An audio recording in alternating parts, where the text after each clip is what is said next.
সালাম ইয়া রাগিবুল ইলম। হেদায়ার পথে মিডিয়া হয়ে হেদায়া মিডিয়ার আবির্ভাব, জ্ঞান সুধার বিনিময়ে করি রবের সাথে ভাব।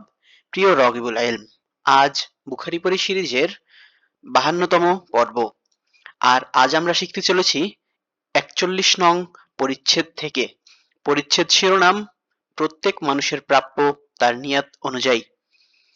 অতএব ঈমান, ওযু, সালাত, যাকাত, হজ, সিয়াম এবং অন্যান্য আহকাম সবই এর অন্তর্ভুক্ত। আল্লাহ তাআলা বলেন, কুল কুল্লুন ইয়ামালু আলা শাকিলাতিহি, বলুন প্রত্যেকেই আপন স্বভাব অনুসারে কর্ম সম্পাদন করে থাকে। সূরা আল ইসরা ৮৪ নং আয়াত। শাকিলাতিহি অর্থাৎ নিয়ত অনুযায়ী। মানুষ তার পরিবারের জন্য সওয়াবের নিয়াতে যা খরচ করে তা সদাকাহ। নবী করিম সাল্লাল্লাহু আলাইহি ওয়াসাল্লাম বলেছেন, এখন মক্কা হতে মদিনায় হিজরত নেই, তবে কেবল জিহাদ ও নিয়াত অবশিষ্ট আছে। আব্দুল্লাহ ইবনু মাসলাম রহমতুল্লাহি আলাইহি ওমর রাদিয়াল্লাহু তাআলা আনহু থেকে বর্ণিত, রাসূলুল্লাহ সাল্লাল্লাহু আলাইহি ওয়াসাল্লাম বলেন, কাজ নিয়তের সাথে সম্পর্কিত এবং প্রত্যেক মানুষের প্রাপ্য তার নিয়ত অনুযায়ী।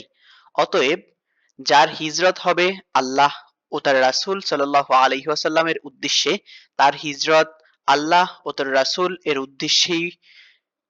উদ্দেশ্যে হয়েছে বলেই গণ্য হবে। আর যার হিজরত হয় দুনিয়া হাসিলের জন্য বা কোনো নারীকে বিয়ে করার জন্য, তার হিজরত সে উদ্দেশ্যেই গণ্য হবে যে উদ্দেশ্যে সে হিজরত করেছে।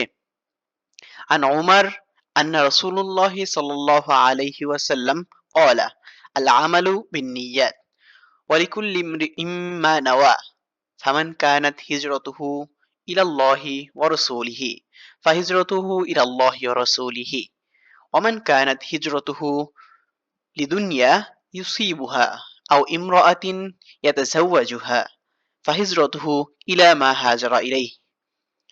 এভাবেই প্রতিদিন একটি করে হাদিস শিখে রাসূলুল্লাহ সাল্লাল্লাহু আলাইহি ওয়াসাল্লামের ব্যক্তিত্বকে আপন করে নিতে হেদায়া মিডিয়া সাবস্ক্রাইব করে বেল বাটনে অল সেট আপ করুন।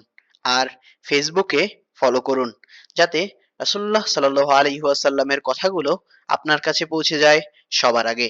সদকায়ে জারিয়ার মর্তবা অর্জনে লাইক, কমেন্ট, শেয়ার করে পাশেই থাকুন। আসসালামু আলাইকুম ওয়া রাহমাতুল্লাহি ওয়া বারাকাতুহু।